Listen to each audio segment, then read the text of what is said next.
नमस्कार दोस्तों। बिहार में बीजेपी ने आखिरकार अपनी पार्टी का मुख्यमंत्री बना ही दिया। अब बेचारे आरजेडी वालों का क्या।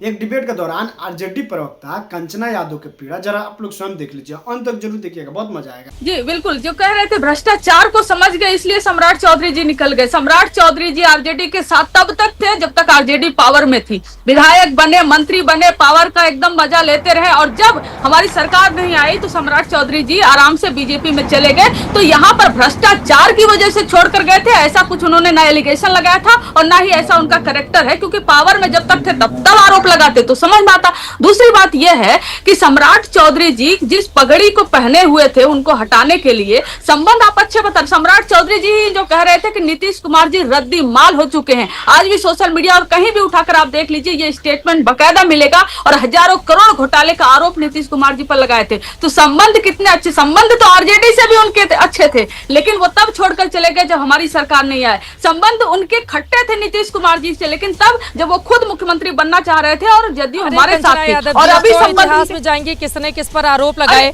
तो कांग्रेस पार्टी की राजीव गांधी की सरकार को 1988 में हटाने में लालू यादव की बड़ी भूमिका रही थी। वो चाहते थे वीपी सिंह प्रधानमंत्री बने, वो चाहते थे कि वो खुद मंत्रिमंडल में जाए, पीएमओ के चक्कर लगाया करते थे उस समय नीतीश कुमार और लालू प्रसाद यादव। गोपालगंज टू रायसीना जो किताब उनकी है बायोग्राफी, उसमें इस बात का जिक्र किया गया है कि नए नए कपड़े पहनकर हम और नीतीश कुमार, लालू यादव लिखते हैं कि हम दोनों पीएमओ का चक्कर लगाया करते थे ताकि हमारी नजर, मतलब उधर वाली नजर हम पर पड़े और हम मंत्री बन जाएं। 1988 में अगर वहां की सरकार गई तो किसकी वजह से गई? वीपी सिंह अगर प्रधानमंत्री बने तो किसकी वजह से बने? फिर आप लोग कांग्रेस पार्टी के साथ आ गए। तो फिर सहूलियत की पॉलिटिक्स तो हर किसी ने एक दूसरे के साथ मिलकर की है ना। आप लोगों ने कभी कांग्रेस को गद्दी से हटाया? अब लालू प्रसाद यादव कब बीजेपी के नेता को तो हटाकर तो मुख्यमंत्री बने नहीं थे, कांग्रेस पार्टी के मुख्यमंत्री को हटाकर मुख्यमंत्री बने थे। तो ये तो एक दूसरे के ऊपर तीखे बाढ़ चलाना, राजनीतिक बयानबाजी देना, ये देखेंगे तो चारों तरफ पलड़ा एक ही जैसा नजर आएगा। चित्रा जी, इतिहास में जाने से इतना आपको परेशानी नहीं होना चाहिए, क्योंकि एक ऐसी पार्टी भारतीय जनता पार्टी जो आज की तो बात करती ही नहीं है, कल आने वाले समय की बात करती ही नहीं है, इतिहास की ही बात करती है। वो 75 साल पहले की बात करती है, वो लालू जी के समय की बात करती है, हर चुनाव में बात करती है। तो इतिहास पे हमारे जाने से आपको गुरेज हो और भारतीय जनता पार्टी को गुरेज हो तो हमें इस पर हंसी आएगी। चित्रा जी, इतिहास पे ही जाने वाले लोग, हर चुनाव प्रचार में सिर्फ इतिहास पे बात करने वाले लोग आज की बात करते हैं क्या?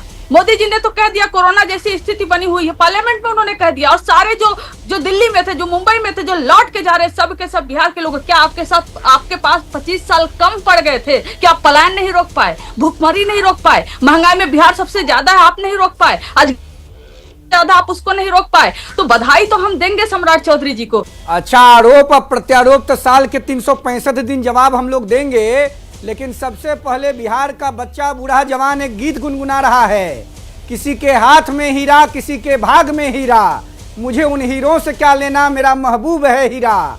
सम्राट चौधरी जी हीरा के रूप में बिहार की राजनीति में उभरे हैं और बिहार के मुख्यमंत्री के रूप में 14 करोड़ जनमानस की सेवा के लिए समर्पित भाव से भारतीय जनता पार्टी के गठबंधन की सरकार के मुख्यमंत्री के रूप में अब काम करेंगे। इससे बिहार गदगद है, बिहार का आम नौजवान, आम आवाम प्रसन्न है। देखिए, लालू प्रसाद यादव जी का पूरा कुनबा उदासीन हो चुका है, हताश है, निराश है, मायूस है। ये जो राजशाही परंपरा है, लालू जी बिहार के बड़े नेता, राबड़ी जी बिहार की बड़ी नेता, दोनों मुख्यमंत्री बने, उनके पुत्र जो हैं डिप्टी चीफ मिनिस्टर बने और फिसल गए। 56 साल के बाद बिहार की राजनीति में कर्पूरी ठाकुर जी डिप्टी सीएम थे महामाया प्रसाद जी के कैबिनेट में। लोग कहते थे जो डिप्टी बनता है वो सीएम नहीं बनता है। 56 साल के बाद समाजवादी आंदोलन के अगुवा स्वर्गीय कर्पूरी ठाकुर जी के रिकॉर्ड की पुनरावृत्ति माननीय सम्राट चौधरी जी के नेतृत्व में होने जा रहा है। हम आभार व्यक्त करते हैं देश के गणनायक प्रधानमंत्री माननीय नरेंद्र मोदी जी का, गृह मंत्री आदरणीय अमित शाह जी का और बिहार के भूतपूर्व मुख्यमंत्री निवर्तमान मुख्यमंत्री आदरणीय नीतीश कुमार जी का।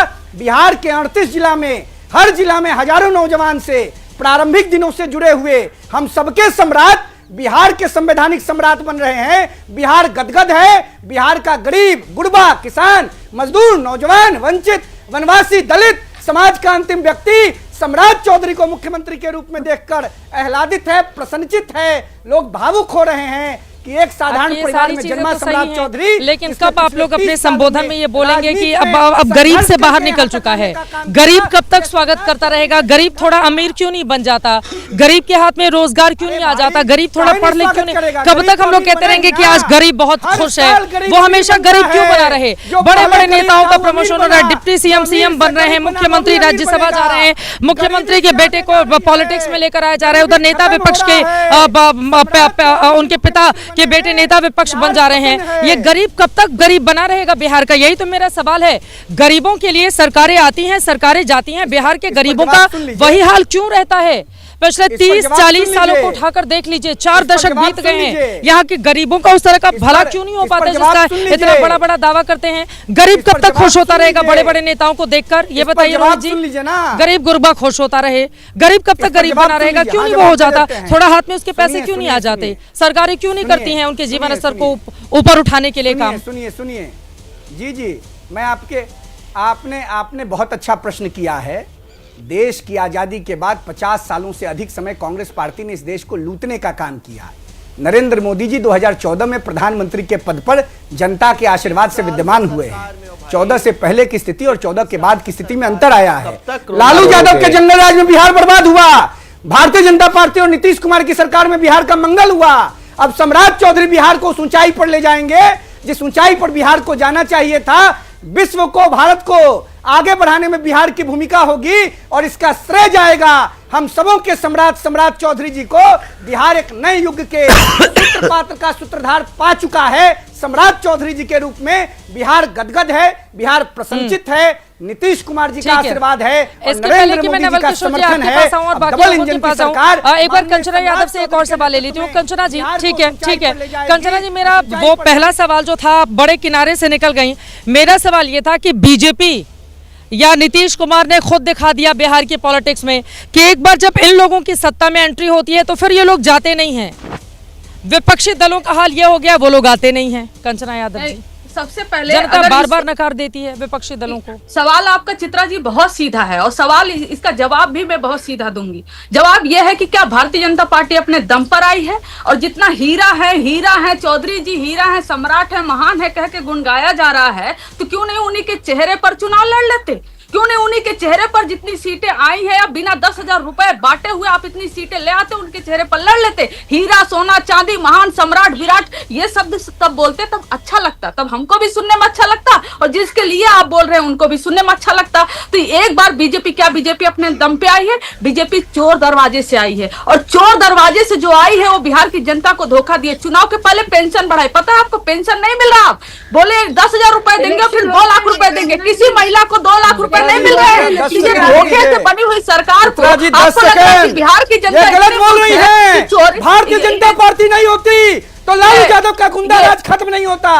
भाजपा नहीं होती तो लालू यादव के चित्रा जी, आप बीच में इंटरप्ट करें तो समझ में आता है। पार्टी और नीतीश कुमार ने मिलकर कौन से जो है कि एक बार कंचना जी की बात हो जाए, नवल शर्मा जी से उसका जवाब मैं ले लूंगी। बोलिए। हाँ चित्रा जी, आप इंटरप्ट करें तो हमें अच्छा भी लगेगा। ये कहाँ से गला बात हो जाए? रोहित जी प्लीज बोले। कंचना जी, नरेंद्र मोदी के नेतृत्व में भारतीय जनता पार्टी को आज अवसर मिला है। बिहार खुश है। लालू यादव ने बिहार को लूटा। ठीक है रोहित जी, एक बार कंचना यादव की बात हो जाए। नवल शर्मा जी, शाहज़ेब अलमी जी भी हमारे साथ हैं, शोनी मिश्रा जी भी अपनी बात कहना चाह रहे हैं, धीरेन्द्र मुन्ना जी भी प्रतीक्षा में हैं। एक बार उनकी बात हो जाए, बोलिए। ऐसे लोग गला चिल्लाते हैं। कंचना यादव जी को बोलने दीजिए। रोहित जी, आप लगातार बोलेंगे तो फिर डिबेट नहीं हो पाएगी, प्लीज। नहीं, मैं बोल रही हूँ चित्रा जी कि आपका जो सवाल है वो सवाल ये है कि क्या भारतीय जनता अपने दम पर आई, भारतीय जनता पार्टी अपने दम पे आई है कि जो दोबारा रिपीट करेगी? क्या उन्हीं के चेहरे पर आई है? अगर सम्राट चौधरी जी के चेहरे पर लड़कर आई होती और इतना वोट लेकर आती और इतना सीटें लेकर आती, ये क्या है चित्रा जी? ये क्या है? उनसे बुलवाइए फिर। ये क्या है? ये कोई तरीका है? पता नहीं कहाँ से खत्म। Bye bye, tata, good bye.